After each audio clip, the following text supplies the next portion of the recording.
Hi guys, this is Namcraft and welcome to another Starcraft commentary. I'm very happy to be casting today's matches. This is going to be ASL Season 13 Group C of the round of 24. A very interesting group because we have a very interesting set of players. In Tier 1 is Rain, one of the ex-champions of ASL, and then we have in Tier 2, I think it's Action, and then Bingsu, and then Bishop. So these are the kind of the lineup for today, and the first match we're going to be having Rain casted against Bishop. I mean, there's no introduction that you need to talk about Rain. I believe he is the only pro gamer.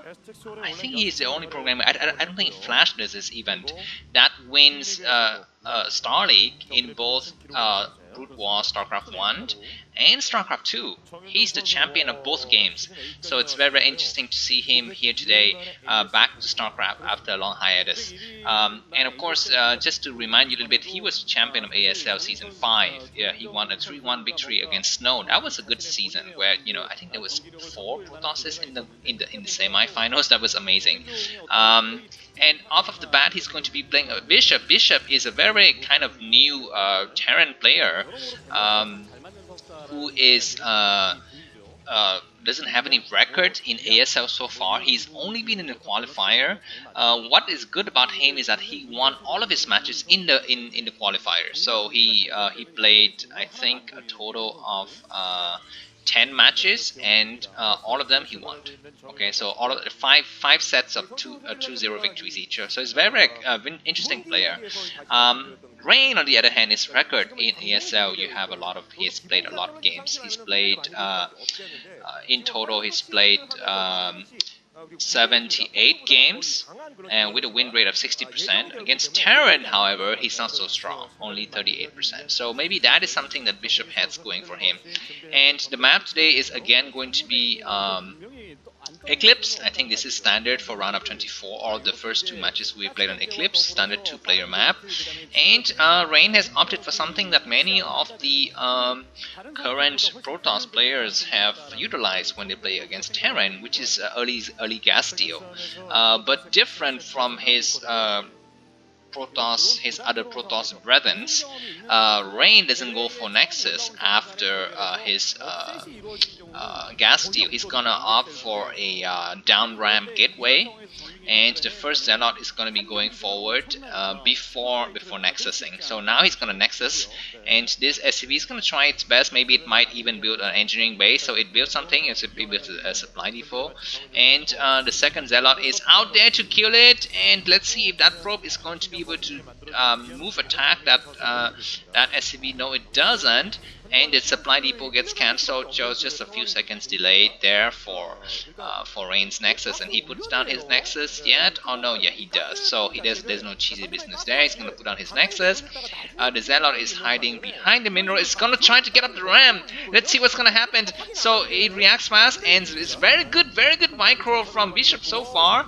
Is not able to, and then these two SCV coming down the ramp. That's a misclick from Bishop, because he should have clicked on hold on those SCV, and now that Zealot is inside Bishop's base. 2 more Zealots are incoming, and I think there's nothing inside the bunker. Maybe just one Marine. No, there's nothing in the bunker. 0 Marine. So that bunker might even get surpassed, and it is surpassed. And the second Zealot should head for the SCV building, the command center. No, it doesn't. Both Zealot are going to try to go inside, and no, that's the first Zealot. The second Zealot is now inside, and this first Zealot is gonna try to engage the Marine. The second Marine died, the third Marine died, and Rain is having a field date inside Bishop's main. Fourth Marine died, the fifth Marine is going to die soon. We don't have the factory. The factory is only now starting, so the vulture is going to be a very long time away. This SCV should try, this second Zealot is very badly damaged. Zealot should try to hit the SCV, and it hits, it needs to circle around, so one Zealot died, only 1 more Zealot is remaining, but still, we have 1 incoming Zealot, and that attack, I think, is the end of that. This other Zealot is not going to be able to get in. Maybe it will try to get in, we'll see. The 2 Marines are waiting on the ramp. It should not go up the ramp. I think it should just focus on killing that SCV within the bunker. But it's gonna go up the ramp anyway, and one Marine dead once again. These Zealots are doing huge dividends for Rain, and behind this, I think he has saturated his Nexus already, whereas Bishop is still looking forward to saturate his second command center, and already so far a huge lead. Well, not so huge, but I think a great lead already for Rain. His Dragoon is positioning higher on the ramp just to kind of prevent any kind of SCV that's going to be coming up for scouting. And as we say that, there's an SCV coming up to scout. It's coming down the southern lane and trying to get into Rain's base, but there's a Dragoon blocking it, and that Dragoon is not venturing out. Now it ventures out because there's a second Dragoon that is, I think, going to be made soon. And look at the Star Sense from Rain. He's going the direct lane that the SCV took, and he's going to be able to intercept the SCV. And the second Dragoon is out. Let's see how confident is Rain's micro. Okay, the Dragoon gets in front of the SCV, so that's very good. And now Bishop is completely in the dark.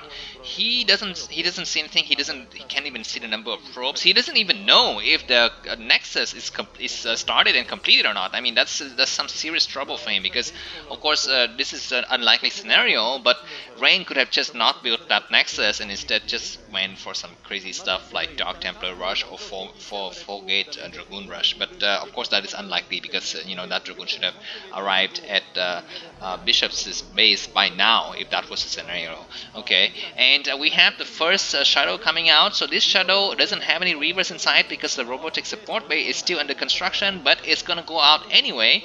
Maybe Rain is gonna drop 2 dragoons inside the base of Bishop and just scare him, or just try to get some intel and just do a bit of damage as much as he can. We don't know. We'll see. Or maybe that Reaver is just a fake, because sometimes when you're waiting to build your Reaver, and actually you're waiting for Reaver speed, I'm sorry, shadow speed, you might just fly one shadow inside just to annoy your opponent and make him panic and start building engineering bay and turrets and stuff like that. But there's nothing in here. It's just for scouting information. That's a very interesting strategy from Rain. I think champions, ASL champion, have a different way of thinking than other players, I feel. And yeah, that's definitely going to be shadow speed, I think, because otherwise Rain would have waited for his Reaver to pop before he sends his Reaver over. But if Bishop is somebody who is intelligent, he should be expecting Reaver speed, shadow speed, because why else would you fly an empty shadow to your base, revealing the shadow, and then fly back and do nothing, so that is going to be mind game. So he should expect shadow speed, but there's something else happening, which is a Stargate that the current commentator was pointing out to us. So there's a Stargate built, and it's built in an off location that would take an additional scan from Bishop to see it. So we'll see if Bishop's going to be able to react, because mind you, Bishop had one SCV at 9 o'clock position and he saw no expansion. So he could not confirm whether Rain is going to take a third base or not. So all of the possibilities are there, right? There's going to be let's hold that thought, because this one Reaver and 2 Zealot are in the mix, and that Reaver is able to take one shot off with minimal damage. Goliath upgrade is not yet done, so they don't have range. And now Rain is going to circle around. He's going to be careful. That was just really crazy and meticulous work from Rain. I think he knew that one of the Goliath was damaged. I mean, he could click on it at the peripheral vision of his shadow, and he purposely landed one Dragoon just to take one hit to kill off one Goliath.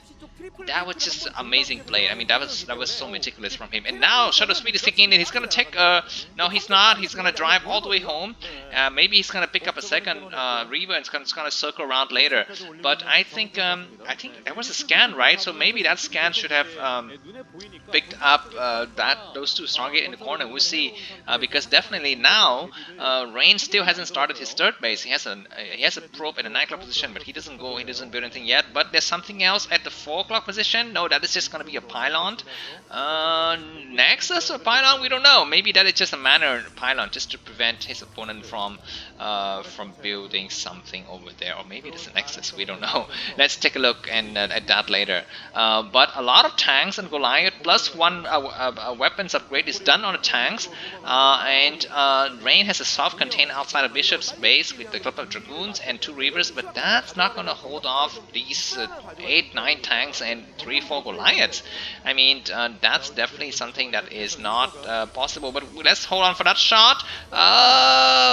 Last minute pickup by Rain, and also the tank was not able to get to that to those Reavers, and that one Observers is providing the vision that Rain needs. But now we don't have any more, and hit on those Reavers. No, once again the Reavers back up. Can we get one hit?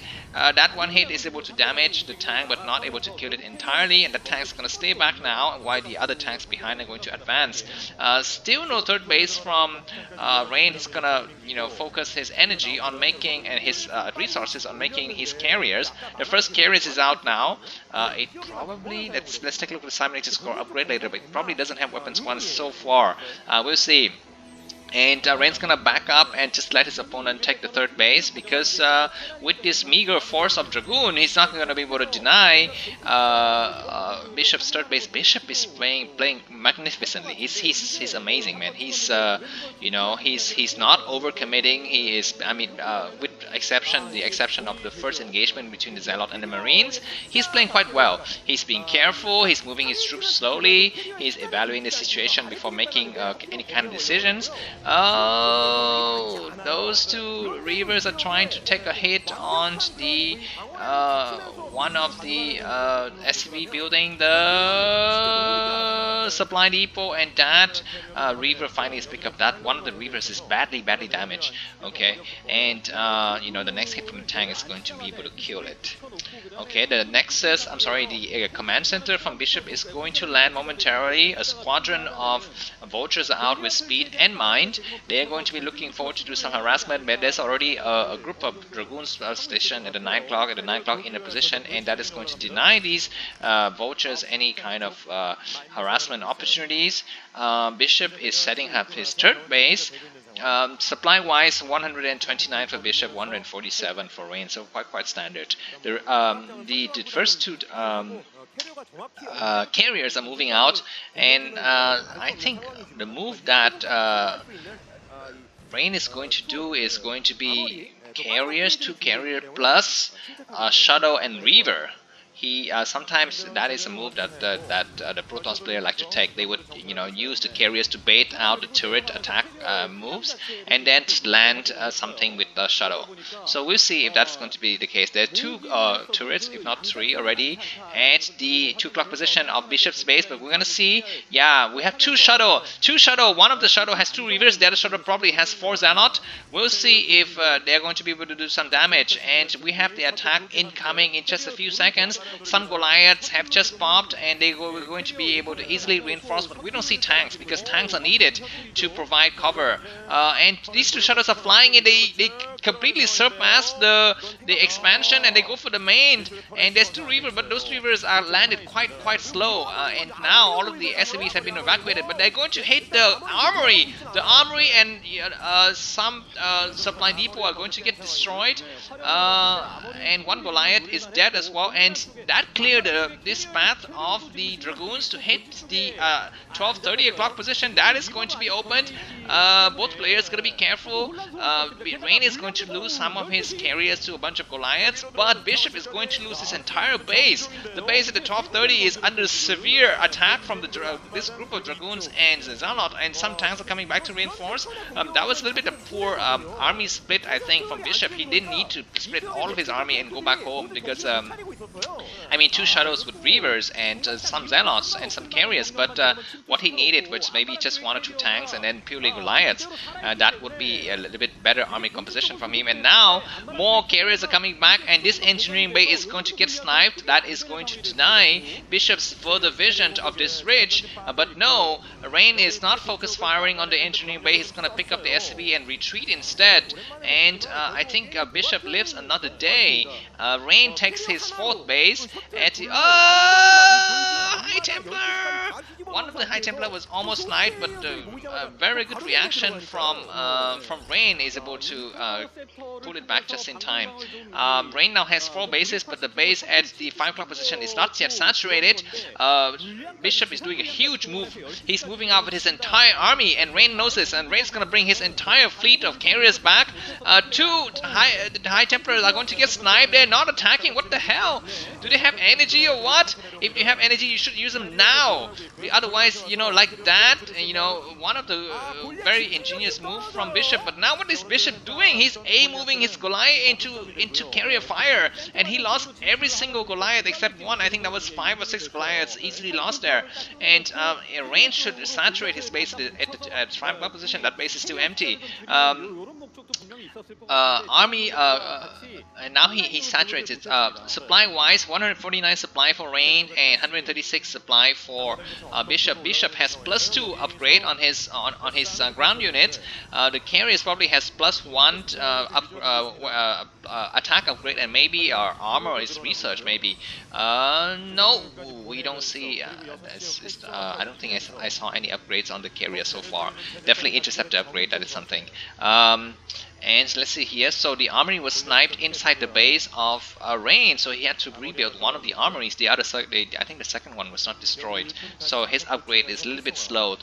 But the game is not over for neither of the players, guys. I think Rain has a slight advantage because his carrier fleet is still intact. His 4 carriers, one is badly damaged but still quite good, and he's gonna be able to take out 2 Tit. He should snipe the engineering bay. No, he doesn't.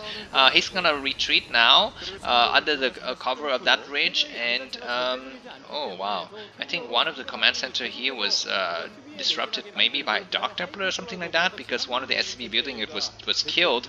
We have a big engagement here in the middle ramp, but some Goliaths taking some pot shot at the carriers, but they were not able to snipe any carriers, and Rain is going to reinforce with a huge group of Zealot and High Templar, and on the high ground, High Templar will do a lot of damage. One Dark Templar is in the mix. Do we have a scan from Bishop? We don't have the scan yet. The first storm is there. Do we have a future storms coming? Still 3 tanks remaining.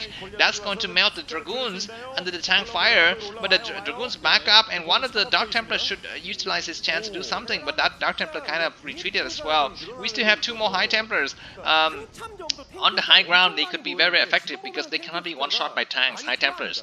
I think not. I mean, it depends on the upgrade, but from what I've seen, High Templars on a high ridge, on high ground, they survive out to tank hit, and maybe that is 1/3 chance, mischance, something like that. So we'll talk about, if you guys know, just let me know in the comments. What is the situation with High Templars being shelled by tank shot when the High Templars on the high ground? But look at this, guys. Bishop is gonna face a little bit of a problem here because his command center at the 11 o'clock position is going to get sniped. We have a High Templar going in front, and it takes a storm on the huge clump of Goliaths. The forward tank is destroyed. There are no more tanks, and I mean the other tanks I think are way too far back, and they're not even siege. We have an incoming High Templar, 2 more High Templars, but it's gotta be careful because one of the mines is able to kill the High Templar, but the second High Templar is there, and it takes it on the huge clumps of tank. The carriers should come in to finish off the tank. One tank is destroyed, the second tank is destroyed, and the supplies of range is twice the supply of Bishop, and Bishop GG. Very strong play from Rain that is able to bring him a seat in the winners match, the 3rd match in today's series. So I'm very happy to see his performance, and that was amazing. So thanks for watching, and see you guys in the next game. I set 2 in a few seconds. Bye bye.